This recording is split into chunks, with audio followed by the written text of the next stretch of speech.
This is the GoreTV podcast with your hosts Jill Valentine and Sebastian Castellanos. Let's get into the show.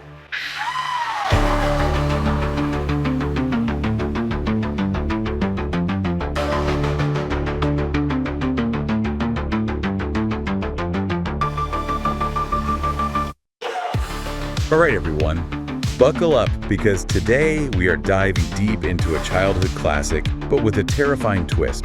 We're talking about Ring Around the Rosie. Oh, you mean that one about the Posies? Yeah, but our source today, GoreTV, decided to analyze it through the lens of, you guessed it, survival horror. Interesting. Right. And let me tell you, their take is, it's pretty unsettling. I can imagine turning something so innocent into something creepy. That's classic horror. Exactly. So they start, where else? At the beginning. Ring Around the Rosie. Now picture this. A bunch of kids holding hands, circling round. Yeah, sounds innocent enough. But GoreTV, they went straight to a ritualistic circle. No escape. Ah, I see where they're going with this. Like a scene ripped straight out of a horror movie. They even compared it to this indie game, The Path. Oh, I know that one. Yeah, where there's like danger lurking around every corner. Yeah, that definitely fits the vibe. So is GoreTV totally out there with this interpretation, or have they stumbled onto something truly creepy? Well, the thing is, the origins of Ring Around the Rosie are, well, kind of a mystery. Right, like nobody really knows for sure. Exactly. No solid proof connecting it to any specific historical event. Even though that whole plague theory is pretty popular. Right. But what GoreTV does really well is tap into the power of symbolism. I like that. You see, the circle, no matter its actual history, it can make you feel trapped, like you're closed in with something sinister. Oh, total. And that feeling, that's like pure horror fuel. And speaking of fuel for nightmares, GoreTV doesn't stop there. They move on to the next line. Pocket full of posies. Okay, how can you make posies scary? Well, on the surface, yeah, it sounds harmless, right?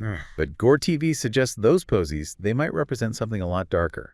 It's all about survival, right? Think about it. In those survival horror games, every resource is precious. Yeah, you can't take anything for granted. Exactly. And you might find yourself clinging to anything that could offer even a little bit of protection. Even if it seems kind of useless. Oh, yeah. Even a single flower could make a difference. You're kidding? No, really. GoreTV actually compared it to this game, Pathologic. Oh, I've heard of that one, but haven't played it. Yeah, well, in that game, finding even just one flower, it could mean life or death. Wow. Okay, now those posies are feeling less cheerful, more like desperate. Yeah, exactly. A last-ditch effort to ward off something awful. Because the posies themselves aren't actually going to do anything. Right, and GoreTV brought up something really interesting. What's that? Historically, people actually used posies to try and ward off disease. Oh, really? So they weren't just making it up for the rhyme? Nope.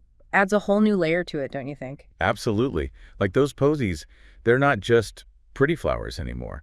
They're symbolic. Yeah, exactly. A symbol of that human desire to protect ourselves from the unknown. Yeah. Even if it's just a placebo effect. Exactly. In GoreTV, they tied this back to video games, of course. Had to get those gaming references in there. They said it's like those, often totally useless protective items you find in games. Oh, yeah, like in Rule of Rose. Yes. Deep down, they're probably not going to do much.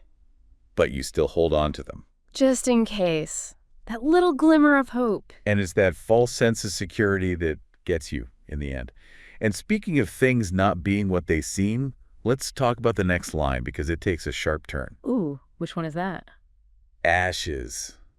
Ashes. Oh, yeah. Just those two words. Chilling. Even without any other context. Yeah, exactly. Give chills. Like that moment of quiet in a horror movie before something jumps out. Right, like that eerie silence. GoreTV actually made a connection to that game, White Day, a labyrinth named School. I can see that. But honestly, I think it just taps into a much bigger horror trope. Oh, for sure. It's a classic. It's the word ashes itself. What about it? It just has these, like, inherently unsettling implications. Breakdown, decay. Yeah, like the remnants of something that's been consumed by something terrible. Completely gone. And to go from posies, which are so delicate, Alrighty. yeah, to ashes. Such a stark contrast. Like the rhyme itself is mirroring that whole descent into darkness. And it really makes you wonder. What happened? Yeah, what happened to those posies? Did they fail to protect anyone? Ooh, good question. Did they burn up with everything else? Okay, you're making me paranoid. Sorry.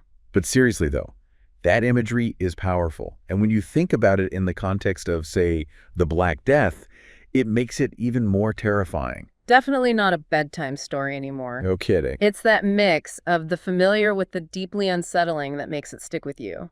But wait, we're not done yet. Oh, worried. The final line is where things really get intense. I mean, talk about intense, right? We all fall down. Like, boom, that's it. End of story. It's so sudden, so final, no hope whatsoever. GoreTV actually said it's like a game over scream. Oh, yeah, I get that. Like 1 minute you're clinging to your pathetic little posies. Yeah. And then Lights out. it's exactly game over. No more chances, you're done.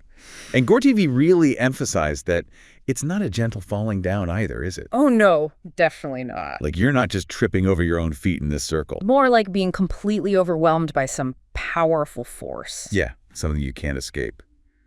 Ugh, it reminds me of those chase sequences in Haunting Ground. Oh, intense. The worst, right? You just know you can't outrun whatever's coming. You can't hide, you can't win. And it's that inevitability, that sense of doom that really gets under your skin. It all comes back to that, doesn't it? It's like all that hope, that tiny bit of protection those posies represented, just gone. Poof.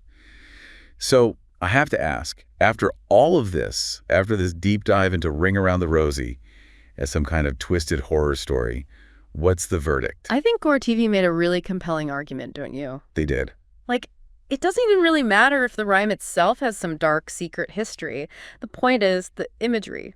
So unsettling. They definitely know how to find the horror in anything. They took something so familiar, so innocent, and just injected it with this underlying sense of dread.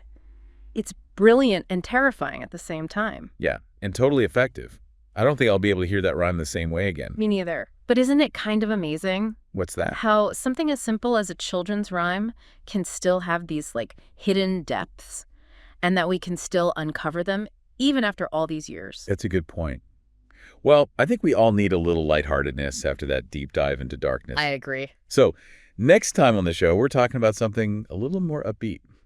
Just kidding. Oh, no! We'll be right back here, dissecting another seemingly innocent childhood classic. Oh, wait. Thanks for joining us on this chilling exploration, and remember, sometimes the things that seem the most innocent can hide the most unsettling truths. See you next time.